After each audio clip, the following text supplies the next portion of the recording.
Welcome to Going Places and Doing Things, which is a segment on the show where we talk to people, especially from a practical practicing point of view, people who actually do things in politics, not just people reporting on it. And we have... Oh, hang on one sec. Yeah, he's here, but... Yeah, absolutely, but he didn't have a beard.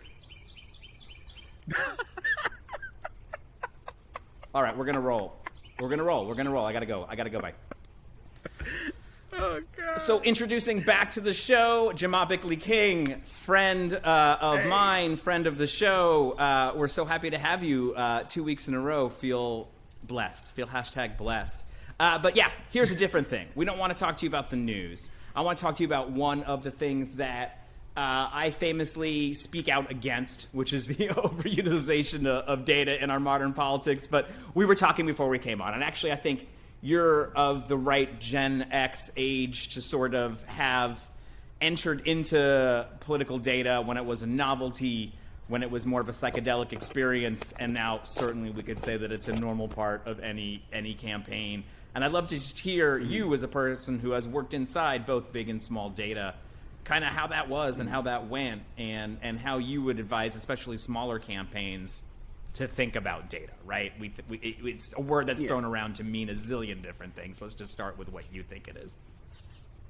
Yeah, I've been in political data for about 20 years now, and unlike most people in our space, I came through it classically trained out of engineering, where you had a lot of data technology coding, and so I had a knowledge base where I was technical first, and then I came to politics. But I had my root in the field engagement and the voter engagements over the doors. I was that was drilled into me early on. It's like you talk to people at the doors, you make human connections, you go out from there, you build critical mass, and that's how you win.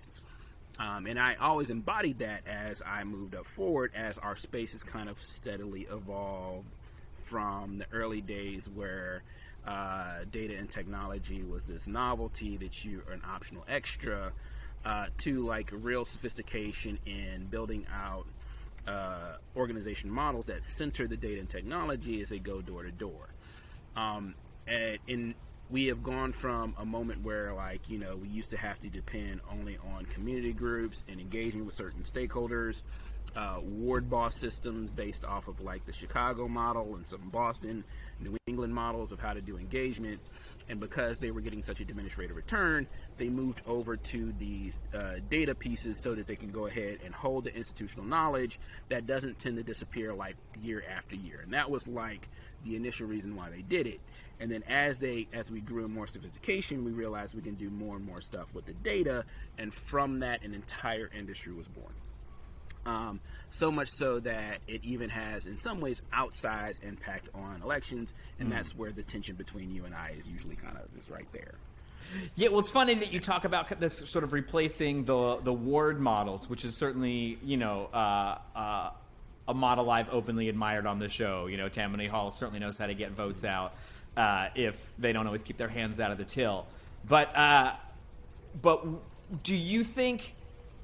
what is left behind in this new smartly targeted way? And I say that in a slightly smart-ass way, where I so often, especially in field, where I see data is using is let's make sure we're knocking on the right doors to do the right things. And sometimes I wonder if the ward mentality of we're going to knock on every single door in this block before noon isn't better. And I wonder if some of this is based on is difference between elections and re-elections. Do you know what I mean? I think the idea of you reignite your base versus you try to persuade new people is how can data be responsive to this? These are two big questions. Sorry to throw huge ones at you. Yeah. And no, I think you're absolutely right. I think that it's not so much about activating and reactivating your base. It's actually a conversation around organizing. And that is where the data piece, because so many people are now emulating it, they copy a copy. We're now maybe 5 or 6 federal cycle generations, maybe more, maybe 8 or 9, where the original, people forgot the original reason why we went to these models was to take the door knocking, knock every door model that you can get on a small local campaign, but then project it outward to a national election where that would be functionally impossible. But we can emulate that by using the data and technology so that when they knock every door that they have on their list, it is an opportunity for them to gain and accrue and keep new voters. And that was what it was built for. Now there is, because of our organizing and a lack of institutional knowledge on why we did this shit in the first place, you have people wanting to use data for shit that you shouldn't use okay, it for. this is like, the real stuff we're getting I am now running for a... Exactly. You're going to go into like a school board race and you're like, well, I want to know what my data model is so I can be like, no, motherfucker, you knock all the doors. You only got like 12,000 voters. You start early in the summer or late in the spring and you keep going until you've hit that community 5 or 6 times and the point where they're just tired of seeing it. You know what I'm saying? And that's what you should be doing at that level. That is something functionally impossible for a presidential. And that's where the data and technology was supposed to use to bridge the gap. But now people are so accustomed to like, I have to have a system to access all the voters, I have to have data, I have to have IDs, and I have to have some sort of analytics to go on top of that to help me so that when I'm talking to people that I'm doing the smart thing with these limited resources. But when you have that small of a universe, your number one resource is your time and your effort. And it's not so much financially, and then it gets into, well, I think it sets some candidates on the wrong path early on, where they feel like the model says I need to hit these numbers to win, I'm only going to hit those numbers.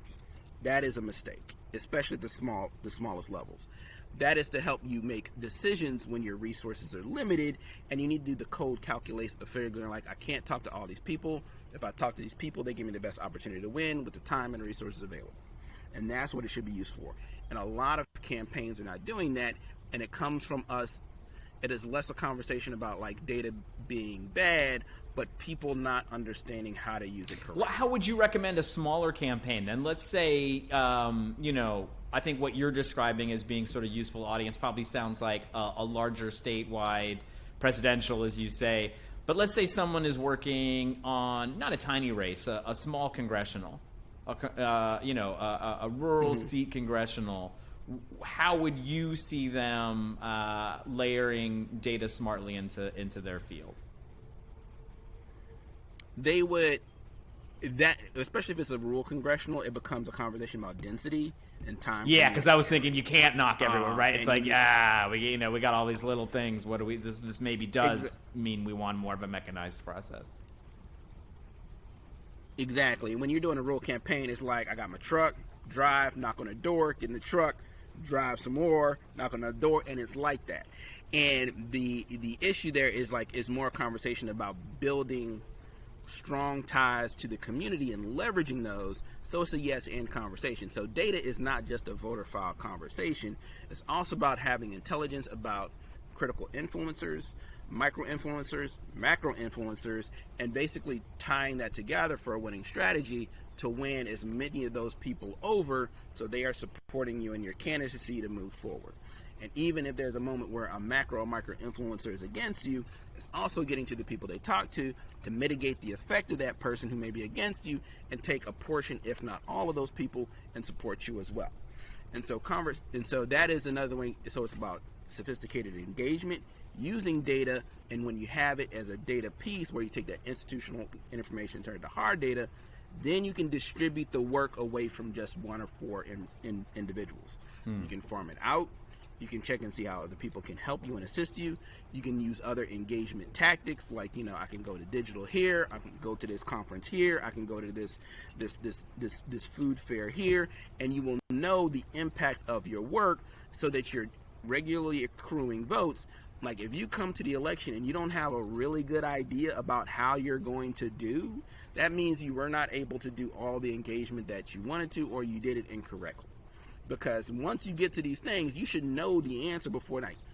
In 2008, we knew we were doing so much canvas work in Michigan and Detroit. We knew we won the election in Michigan a week and a half before the election day, simply on the absentee ballots and early vote numbers alone.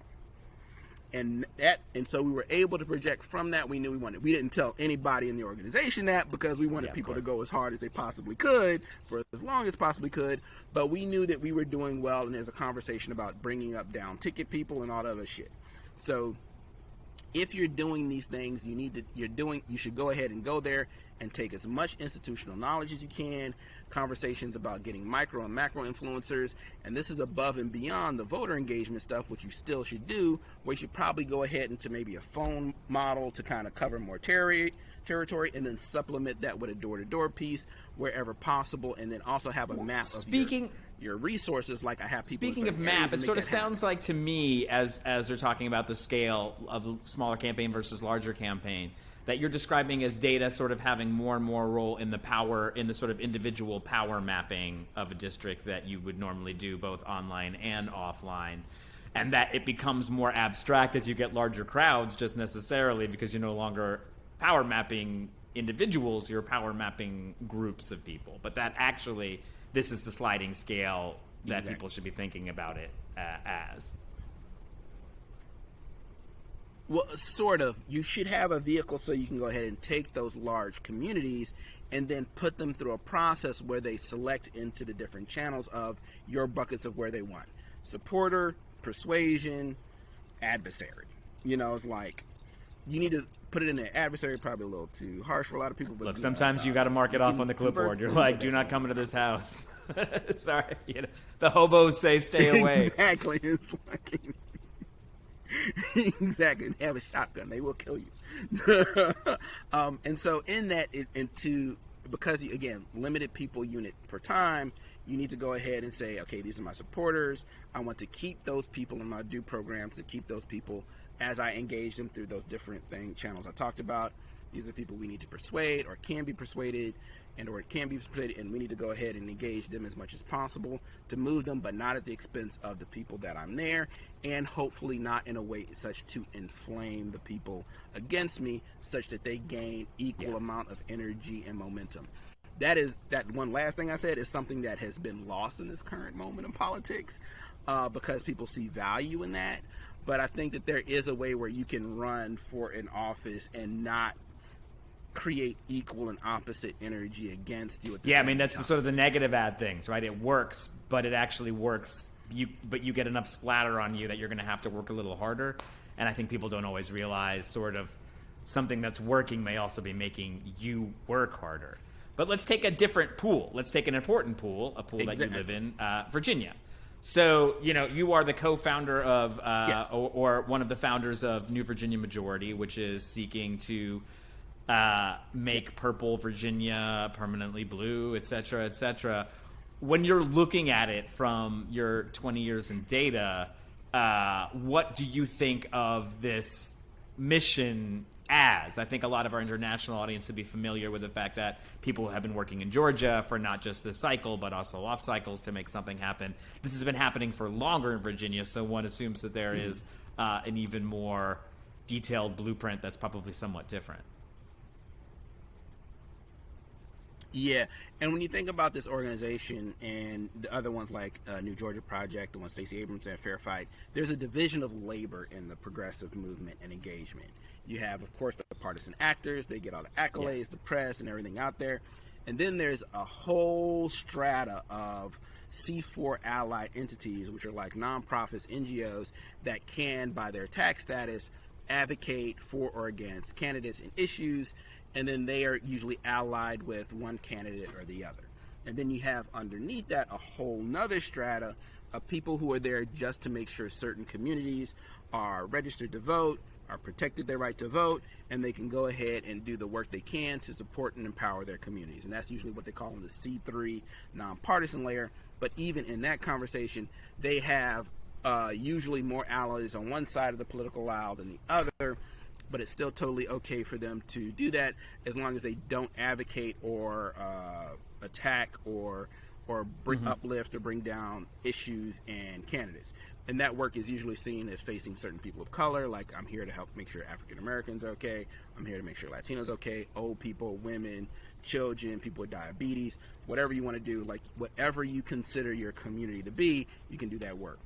And in that, that's where in Virginia, uniquely, we have an advantage because we have off-year cycles. Our campaign finance laws are different, which allows us to do certain things, and we always have elections every year. So we are always in this campaign cycle, because right now we have a gubernatorial and state legislature up, and then next year we have the federal races. After that, we have our state legislature up again, and then we have the presidential. So we're like always on. And by having so many repetitions, the people there are really, really good at what they do. And also anybody who sucks at it, we learn that very quickly, and they don't hang around here very long. And so you have now infrastructure organizations that are there to be there no matter what. And so what we're seeing now is that people are looking more at that Virginia model, and they're trying to expand it to other countries like New Georgia Project and SACNM. They're realizing that if we just stand up an organization on the federal cycle and it disappears on an off-year cycle and not doing work, we basically burned all the work we did previously, and you need to continue to build. And that's the story of Virginia and New Virginia Majority. We were born out of the immigration rights movement. We're largely an immigrant rights organization. We were there when it was me, John List, Marcos Villar, and Tram Nguyen. And we were out there, after it kind of blew up on us, when it was like we thought that, Ted had us. We love Uncle Ted, and we thought we were going to get it.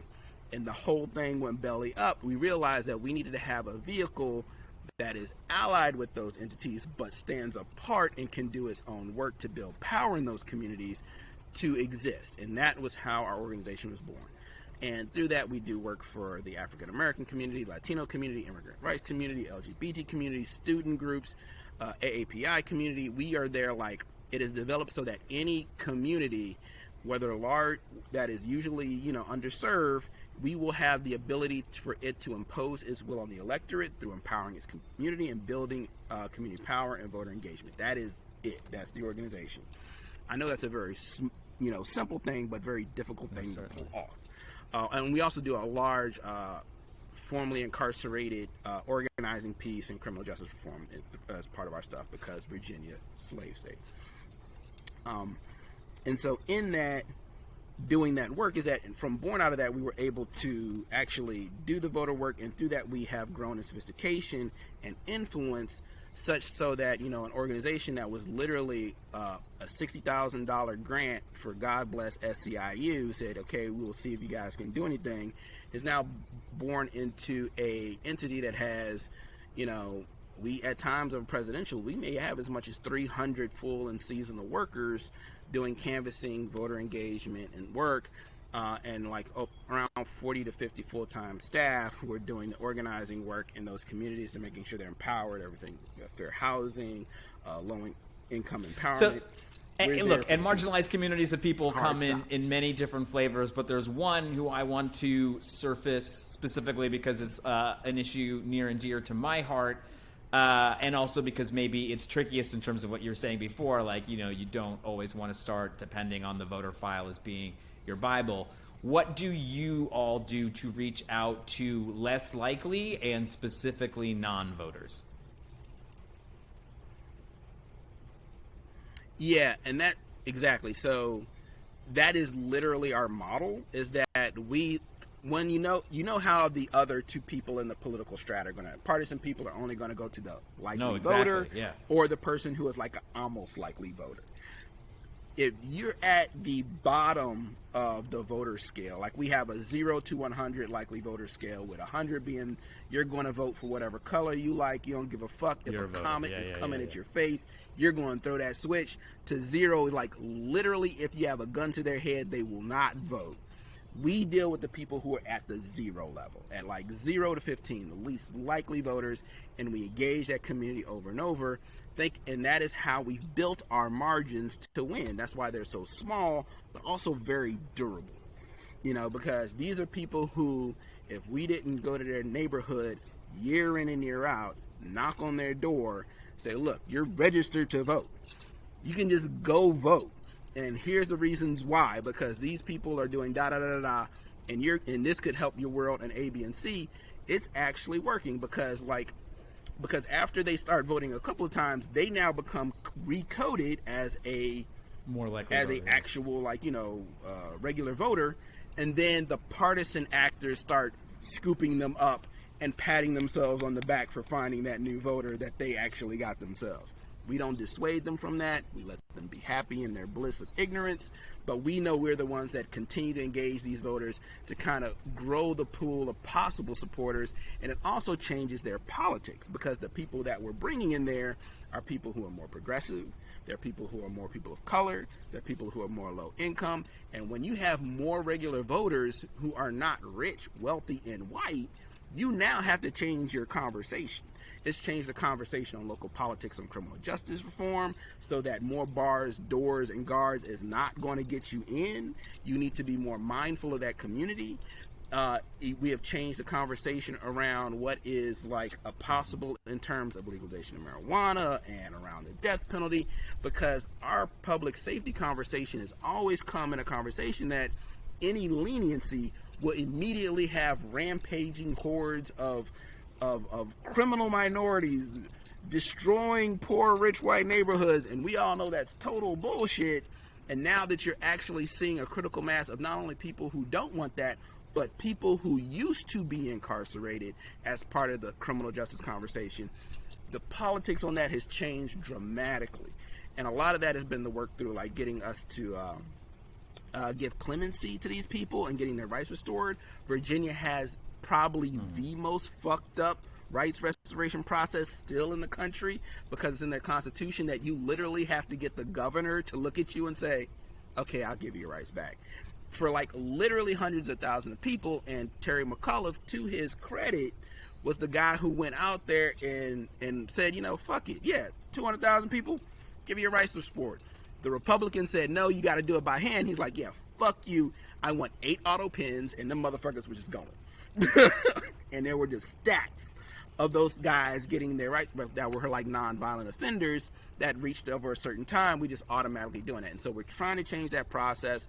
And this has been a long and we've had the support, of course, of Tim Kaine and Warner, and Northam is still continuing this process where we feel that, yeah, if you serve your time, you should get all your rights back, and to have it automatically taken away is bullshit.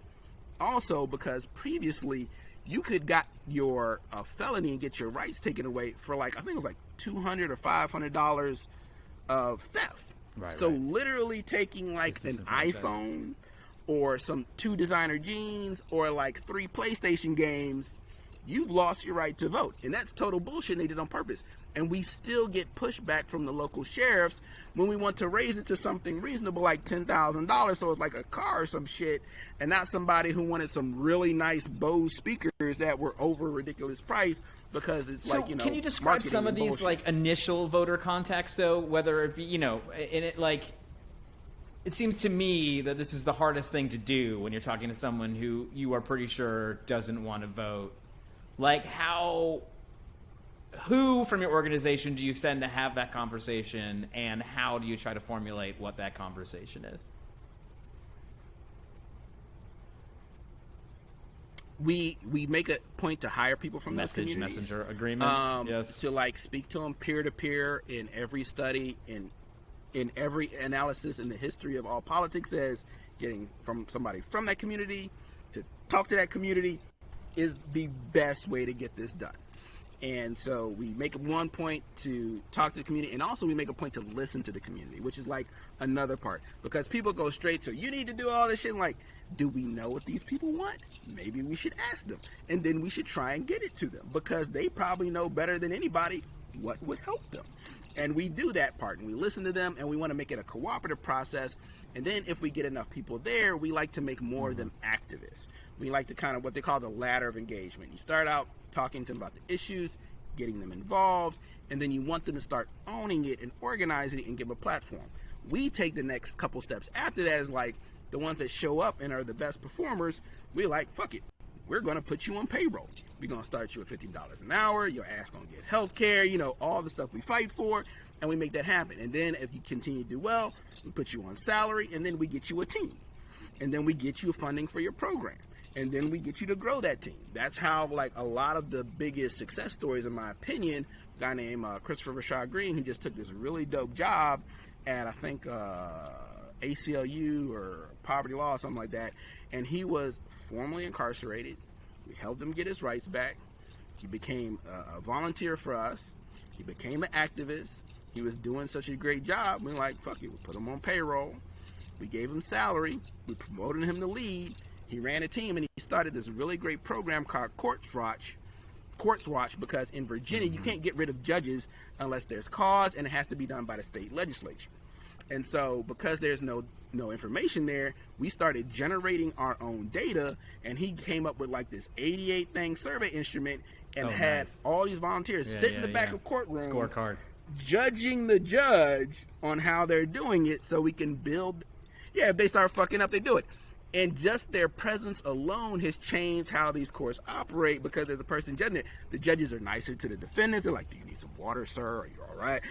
Even when, you're like, fuck this guy. They don't want to kirk out on him because they'll go down. The guy like, and just, exactly. And so it's been incredibly successful when you literally have people who, a lot of them formerly incarcerated, making judgment on the judges that were the ones that sent them there. And that's the type of power that we use, like finding people from those communities, empowering them, give them the tools they want to succeed, and then letting them, say, like, what do you want to do? And like, wow, that's an interesting idea. Let's get Jamaä money for that. Brickley-King, thank you so much for coming on and talking with us about the things that you're doing and about my old boogie entity data. And look, we'll keep it going. We'll talk again soon about something, I'm sure.